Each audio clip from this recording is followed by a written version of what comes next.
E se eu dissesse que aquela promoção, sabe?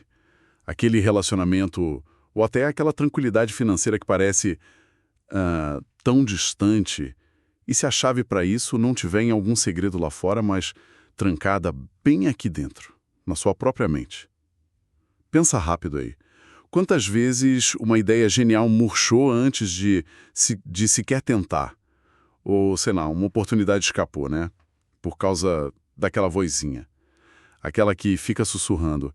E não vai dar. Isso não é para você, é arriscado demais. Essa voz, de onde ela vem, hein? Hoje a gente vai investigar isso, bem a fundo. A nossa missão aqui é entender como os nossos pensamentos, as emoções, sabe, aqueles padrões que rodam quase escondidos na mente, como eles são os verdadeiros arquitetos do que a gente consegue ou não consegue. Muito mais que as circunstâncias externas, né? Vamos descobrir juntos como dá para reprogramar essa máquina interna para o sucesso, usando umas ideias bem poderosas, que vêm do desenvolvimento pessoal, da psicologia. É exatamente aí. Esse é o ponto nevrálgico, né? A gente fica buscando resposta fora o tempo todo e o centro de controle está aqui dentro. A ideia central que a gente vai explorar hoje é que o sucesso, seja lá no que for, né, finanças, carreira, bem-estar, relacionamentos, ele não é um raio que cai do céu para alguns sortudos. Não é aleatório. É um processo, um conjunto de padrões mentais, comportamentais, que podem ser entendidos e mais, podem ser aprendidos, aplicados. Existe um potencial assim gigantesco, adormecido em cada um. Só que ele é sufocado, né, muitas vezes, por barreiras invisíveis, barreiras que nós mesmos levantamos sem nem perceber.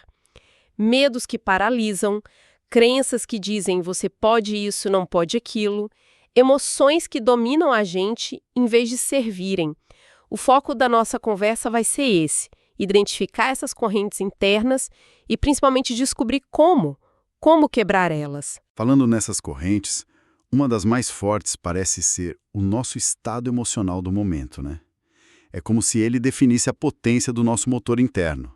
Tipo assim, se o medo toma conta, a gente trava, hesita, foge. Mas se a confiança está no comando, aí a gente age, busca a solução, enfrenta o desafio. Aquela analogia do carro potente com o freio de mão puxado é perfeita. A capacidade está toda ali, mas tem algo impedindo, né? Como é que a gente solta esse freio? Essa analogia, ela captura a essência. E o mais intrigante é que esse estado emocional, ele não é tipo, uma chuva que cai na gente, não é um evento climático. A gente tem muito mais controles sobre ele do que imagina. Mesmo que a gente opere no piloto automático na maior parte do tempo, né, existem fundamentalmente 3 grandes alavancas que a gente pode usar para ajustar nosso estado interno. Quase um painel de controle pessoal, sabe? A primeira delas é a fisiologia, o jeito como a gente usa nosso corpo, a postura, o ritmo da respiração, a expressão facial, até os gestos. Tudo isso envia sinais bioquímicos instantâneos para o cérebro e altera como a gente se sente. Faz um teste rápido agora. Curva os ombros, olha para baixo, respira curtinho. Sente o que acontece. Agora o oposto. Ergue a cabeça, abre o peito, respira fundo, devagar. Nossa. A diferença é imediata, né? Uma postura de confiança, ela não só parece confiante, ela gera um estado de confiança. É quase contraintuitivo, né? Pensar que uma mudança física tão simples pode ter um impacto mental tão rápido. Tão direto. Quer dizer que a gente pode meio que enganar o cérebro para se sentir melhor, Mas capaz. só ajustando o corpo. Não é bem enganar. É mais usar a conexão corpo-mente a nosso favor. O cérebro interpreta esses sinais físicos, sabe, como indicadores do ambiente, do nosso estado. Se você age como alguém confiante, o cérebro começa a liberar os neurotransmissores da confiança, é uma via de mão dupla.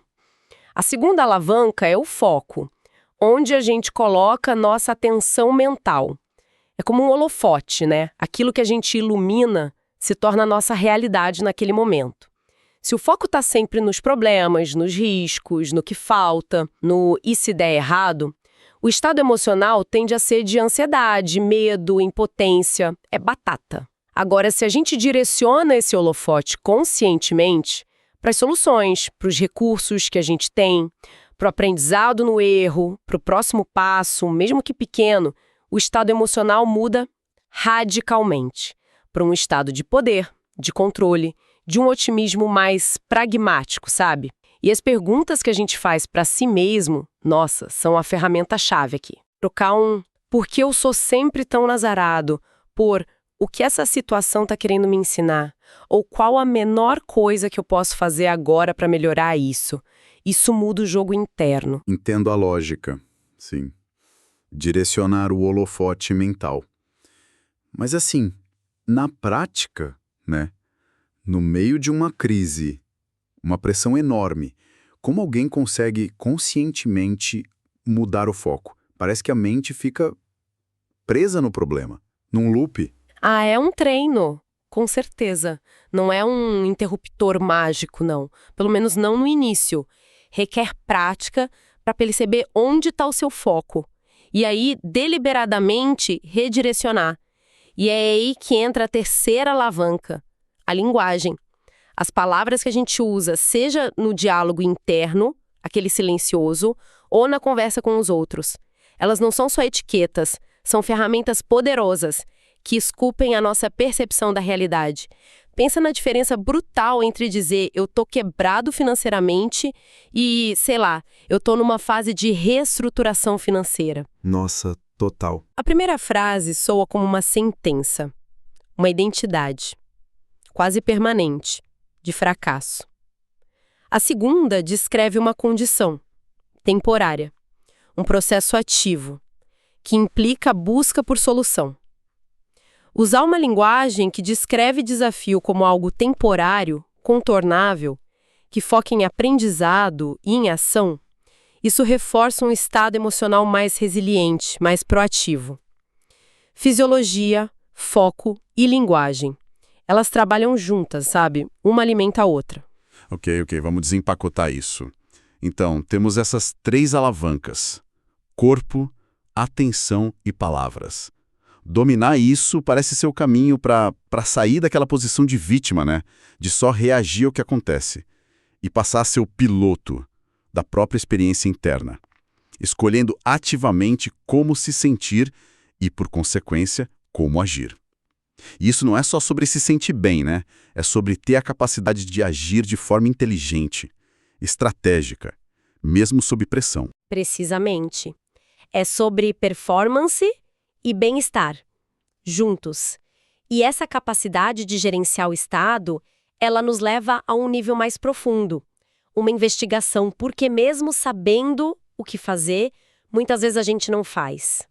Porque procrastina, se sabota, repete padrões que prejudicam a gente. A resposta muitas vezes está nas nossas crenças limitantes. São aquelas convicções profundas, frequentemente inconscientes, né? Que a gente carrega sobre nós mesmos, sobre os outros, sobre como o mundo funciona. Ah, eu não sou bom o suficiente, dinheiro é sujo, tem que sofrer para ter sucesso. Gente rica é desonesta, eu não levo jeito para isso.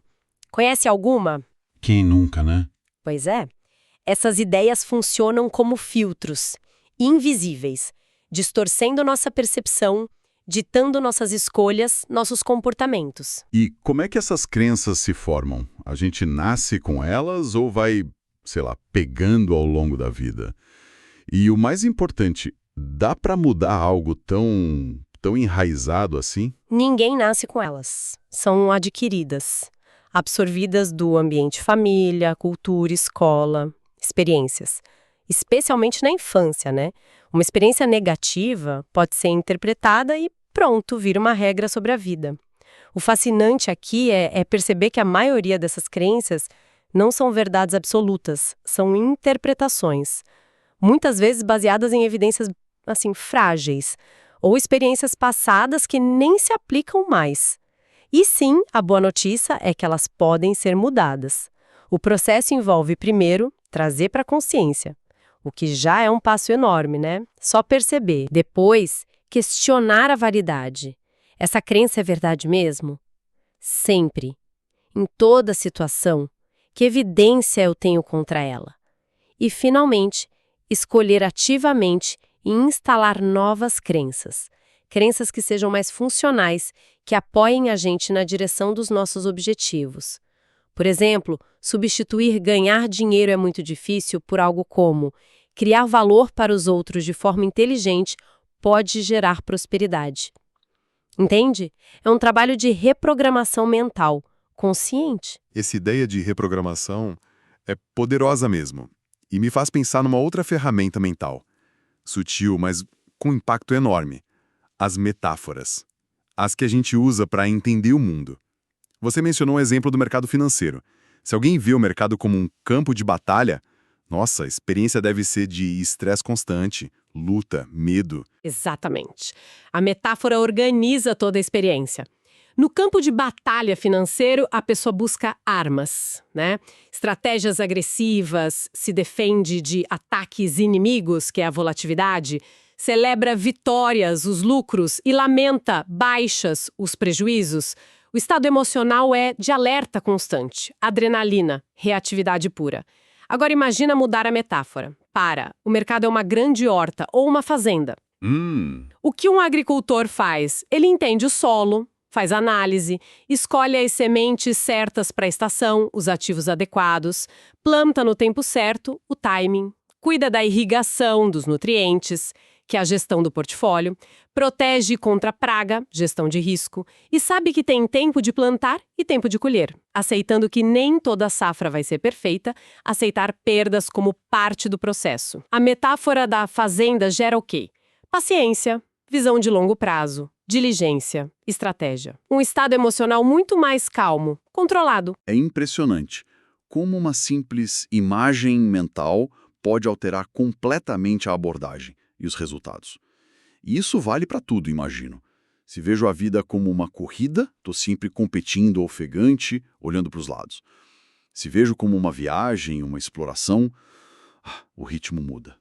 O foco vai para a paisagem, para o aprendizado. De onde vêm essas metáforas dominantes? São escolhas conscientes? Muitas vezes não. A gente absorve da cultura, da mídia, da família, sem nem questionar. A vida é uma luta, o amor é um jogo, negócios são guerra. Reconhecer as metáforas que a gente usa para áreas importantes da vida é crucial.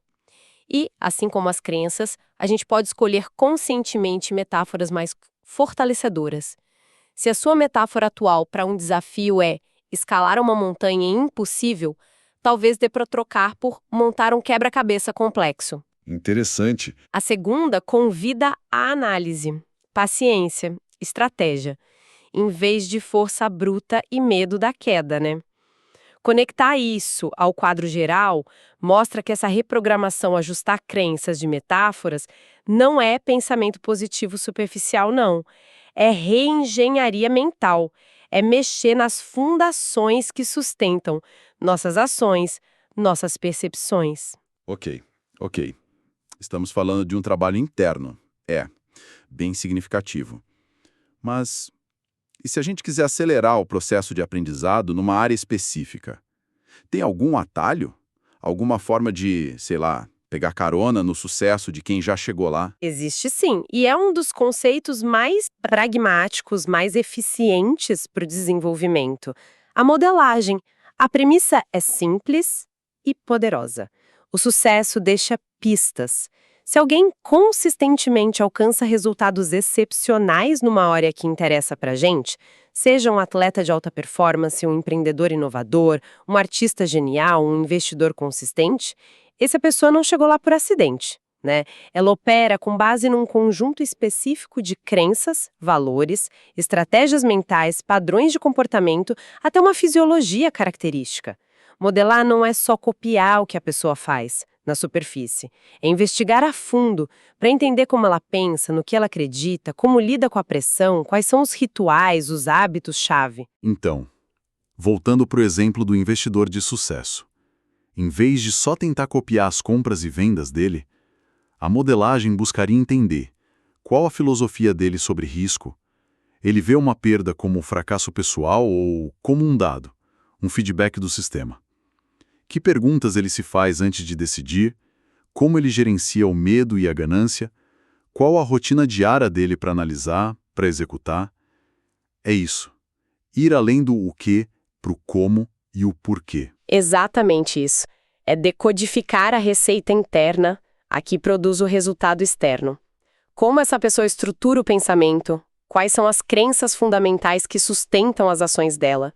Tipo, o mercado sempre oferece oportunidades versus o mercado é perigoso demais. Faz toda a diferença. Total. Como ela mantém o estado emocional equilibrado na turbulência? Quais as microestratégias que ela usa para decidir? A gente pode fazer isso lendo biografias, entrevistas, com um olhar analítico, né? Assistindo palestras, estudando os métodos, ou, idealmente, conversando, observando mentores diretamente. O objetivo não é virar um clone, claro, mas extrair os princípios essenciais e adaptar para a nossa personalidade, para o nosso contexto. É um acelerador de aprendizado imenso. Porque você está pegando um caminho que já foi testado. Validado. Faz muito sentido. É tipo aprender a cozinhar seguindo a receita de um chefe famoso, mas adaptando os temperos para o seu gosto, né? É. E na prática, no dia a dia, especialmente quando a pressão aumenta, existem técnicas mais diretas para aplicar esses conceitos, de controle mental, emocional. Com certeza. Além de trabalhar nas crenças, modelar os melhores, existem técnicas que podem ser usadas taticamente para gerenciar o estado e a performance em tempo real. Uma muito conhecida, muito eficaz, é a visualização. Não é pensamento mágico, viu? É ensaio mental estruturado. Antes de um evento desafiador, uma reunião importante, uma prova, competição, ou, no contexto de investimentos, antes de executar uma operação de risco, você para uns minutos e se visualiza passando pela situação, com sucesso. Mas não é só pensar no sucesso, é vivenciar internamente, com o máximo de detalhes sensoriais, o que você vê, ouve, sente, calma, confiança, foco, como você age com precisão. Isso cria um mapa neural para o sucesso. Familiariza seu sistema nervoso com a experiência desejada. Isso aumenta a confiança real, diminui a ansiedade na hora H. Atletas olímpicos usam isso direto. É como se o cérebro não distinguisse tão bem entre uma experiência vivida intensamente na imaginação e uma real, preparando o corpo e a mente igual. Exato. Ele ativa circuitos neurais semelhantes. Outra técnica extremamente útil é a ancoragem. Basicamente, é criar uma associação deliberada entre um estado emocional desejado, calma absoluta, foco total, confiança inabalável, por exemplo, e um gatilho específico, discreto. Pode ser um toque num lugar do corpo, tipo apertar o nó dos dedos, uma palavra dita mentalmente, uma respiração profunda específica. O processo é assim. Primeiro, você acessa intensamente o estado desejado. Lembra de uma vez que se sentiu assim? Ou imagina, no pico desse estado você aciona o gatilho escolhido, repetidamente. Depois testa. No estado neutro, aciona o gatilho e vê se o estado desejado emerge. Com prática, esse gatilho vira um atalho para acessar aquele recurso emocional sob demanda. Tem relatos concretos de traders, sabe, que treinaram âncoras de calma, de disciplina, para disparar antes de clicar o botão de compra ou venda, especialmente em mercados voláteis. Uau! E conseguiram reduzir drasticamente as operações impulsivas, baseadas em medo ou euforia. Imagino que isso seja poderoso para evitar aquelas decisões no calor do momento, né? Que a gente se arrepende depois. Falando nisso, essas técnicas ajudam no controle, mas sozinhas não garantem o sucesso, certo? Elas precisam estar alinhadas com um plano. Com disciplina, ação consistente. A gente vê muito o efeito do FOMO, o tal medo de ficar de fora, levando gente a comprar ações, criptomoedas, lá no pico, sem análise, só porque está todo mundo ganhando dinheiro. Como equilibrar esse gerenciamento emocional com a necessidade de análise racional. Disciplina. As técnicas são ferramentas para manter a mente clara, focada, mas a direção vem de metas bem definidas, de um plano de ação consistente. O FOMO é um exemplo perfeito de como a emoção, medo de perder, ganância, pode sequestrar a lógica. A disciplina é o antídoto. Disciplina para seguir seu plano de investimento, de negócios, mesmo quando o mercado, a multidão, parece ir na direção oposta. Disciplina para fazer a análise necessária antes de agir. Disciplina para executar o que foi planejado, incluindo saber a hora de sair de uma posição, seja com lucro ou com prejuízo calculado. Aí entra a ideia da ação massiva e determinada. Não significa agir impulsivamente, não, mas agir de forma consistente, alinhada com os objetivos, aprendendo continuamente. Isso inclui a disciplina de revisar os erros. Um clássico, como você falou, é segurar uma posição perdedora por teimosia, ego, falsa esperança, em vez de cortar a perda rápido conforme o plano. E ajustar a estratégia. Lembro de ter lido sobre um caso, talvez um desses alunos de programas de desenvolvimento, que estava numa situação financeira, assim, desesperadora, quase falindo. E a virada veio justamente quando ele parou de culpar o externo e começou esse trabalho interno. Identificou e mudou crenças sobre dinheiro, definiu metas claras, criou um plano e, usando técnicas para manter o foco, a determinação, agiu consistentemente, saiu daquela situação e construiu algo sólido. Essas histórias mostram que não é só teoria, né? Exatamente. Essas histórias reais são a prova. A transformação é possível. E ela começa invariavelmente de dentro para fora. A mudança de mentalidade, o gerenciamento emocional, criam a plataforma para que a ação disciplinada no mundo externo possa gerar os resultados desejados. Uma coisa puxa a outra. Então, se a gente pudesse resumir a essência disso tudo, o que realmente fica? Parece que a grande conclusão é que o jogo mais importante não é o que acontece lá fora, no mercado, na competição, nos desafios da vida. O jogo real, a batalha decisiva, acontece aqui dentro, na arena da nossa própria mente. A luta contra o medo que freia, a ganância que cega, a dúvida que corrói, a preguiça que impede de agir. E se essa é a verdadeira batalha, então a maior vantagem que a gente pode ter em qualquer campo não é mais dinheiro, mais contatos, mais sorte. É o autocontrole. É a maestria sobre nosso próprio mundo interior. Você capturou perfeitamente. O sucesso sustentável, seja medido em termos financeiros, de realização pessoal, de impacto no mundo, não começa com o capital externo, começa com o capital interno, a riqueza da nossa mentalidade. Começa com a coragem de olhar para as sombras, para as crenças que sabotam a gente, e ter a disciplina para reprogramá-las. Começa com o entendimento de que nosso estado emocional é uma escolha, ou pelo menos algo que a gente pode influenciar significativamente. Quando a gente alinha fisiologia, foco, linguagem, quando instala crenças fortalecedoras e usa metáforas que impulsionam, quando aprende com quem já fez e age com disciplina, o sucesso deixa de ser um mistério e se torna uma consequência, quase natural. Dominar a si mesmo não é só uma frase bonita, não. É a estratégia definitiva para navegar e prosperar, em qualquer cenário. E talvez, para levar para casa, sabe, fica uma reflexão que vai um passo além. Se é verdade que a nossa experiência da realidade é tão profundamente filtrada e moldada por esses programas internos, crenças, focos, linguagens, metáforas, então, até que ponto a realidade que a gente percebe é objetiva? Ou será que a gente vive, em grande medida, numa projeção dos nossos próprios mundos internos? Prisioneiros de percepções que raramente paramos para questionar. Descobrir esse poder de moldar a experiência externa é libertador, sim.